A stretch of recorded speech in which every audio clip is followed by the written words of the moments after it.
Good morning बच्चों। We are school के इस यूट्यूब चैनल पर आप सभी का स्वागत है। तो देखो, हम पाठ नंबर 3 पढ़ रहे थे जिसका नाम है तंतु से वस्त्र तक। अब देखो, आज हमें देखना है कि तंतु यानी तंतु क्या होता है, किस प्रकार से बना होता है। तो देखो, आपको पहले भी बताया था कि जो तंतु में दिखाई देने वाली जो पतली लड़ियां हैं वो और भी अधिक पतली लड़ियों से मिलकर बनी होती है, जिन्हें तंतु कहते हैं। अब देखो, यानी वस्त्र है तो वस्त्र तो धागों से मिलकर बनते हैं, जबकि धागे है वो तंतुओं से मिलकर बने होते हैं। अब आगे देखो, मैं पढ़ना है आज तंतु क्रियाकलाप 3। किसी सूती कपड़े के टुकड़े को कोई धागा बाहर निकालिए। इस धागे के टुकड़े को मेज पर रखिए। इस धागे के टुकड़े को एक सिरे को अपने अंगूठे से दबाइए। धागे के दूसरे सिरे को उसकी लंबाई के अनुदिश चित्र 3.4 के में दर्शाए अनुसार अपने नाखून से खरोंचिए। क्या आप इस सिरे पर यह देखते हैं कि धागा पतली लड़ियों से विखंडित हो गया है, यानी यह धागा है खींचने से पतली लड़ियों से में विखंडित हो जाता है, यानी जो आपको नीचे भी दिखाया गया है, यानी ये ऊपर वाला धागा है। देखो, और देखो, धागा पतली लड़ियों से विखंडित हो जाता है। ये देखो, अलग अलग लड़ियों में विभक्त हो जाता है।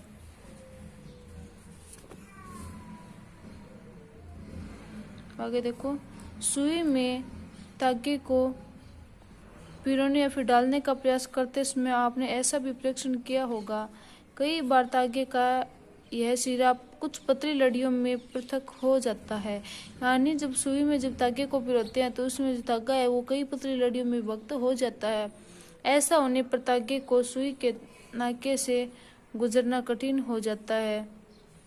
धागे की ये दिखाई देने वाली पतली लड़ियां भी और अधिक पतली लड़ियों से मिलकर बनी होती है, जिन्हें तंतु कहते हैं।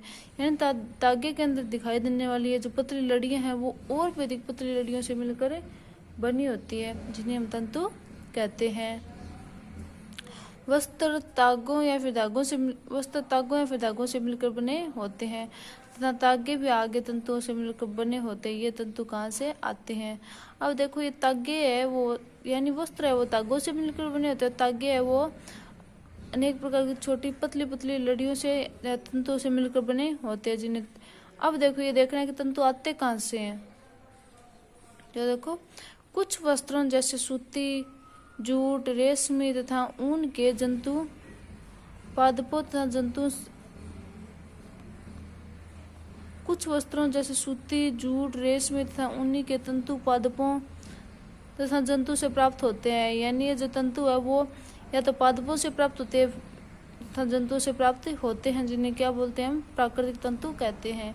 यानी ऐसे तंतु जो पादपों जंतुओं से प्राप्त होते हैं उन्हें प्राकृतिक तंतु कहते हैं। और देखो, रुई तथा जूट, पटसन पादपों से प्राप्त होने वाले तंतुओं के उदाहरण हैं। देखो, ऊन तथा रेशम जंतुओं से प्राप्त होते हैं। ऊन भेड़ अथवा बकरी की कार्तिक ऊन से प्राप्त होती है। इसे खरगोश, याक तथा ऊंट के बालों से भी प्राप्त किया जाता है। रेशमी तंतु रेशम कीट कोकून से खींचा जाता है। देखो, रेशमी तंतु है वो रेशम के कीट से प्राप्त में होता है, उसके कोकून से उसको खींचा जाता है, जो आपको पीछे यानी क्लास 6 में भी आपके ये आया था। क्लास 6 या उससे पहले भी शायद आया है।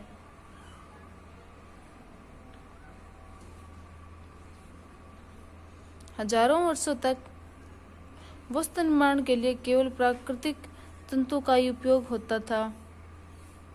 पिछले लगभग 100 वर्षों से ऐसे रासायनिक पदार्थों जिनका स्रोत पादप अथवा जंतु नहीं है से तंतुओं से का निर्माण किया जा रहा है।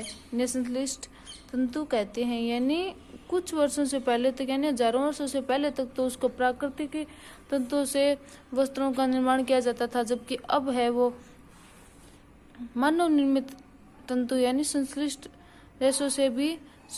तंतुओं से भी वस्त्रों का निर्माण किया जाता है। जैसे देखो, ये पॉलिएस्टर है, नायलॉन है और एक्रिलिक संश्लिष्ट तंतुओं के कुछ उदाहरण हैं। यानी जैसे पॉलिएस्टर, नायलॉन, एक्रिलिक संश्लिष्ट तंतु भी कुछ इनके उदाहरण हैं। अब देखो अब आगे आपको दे रखा है कुछ पादप तंतु यानी रुई। अब देखो रुई से किस प्रकार से वो रुई ओटना इत्यादि से किस प्रकार से वो वस्त्रों का निर्माण किया जाता है वो आपको बताना है। तो आज के लिए इतना ही, धन्यवाद।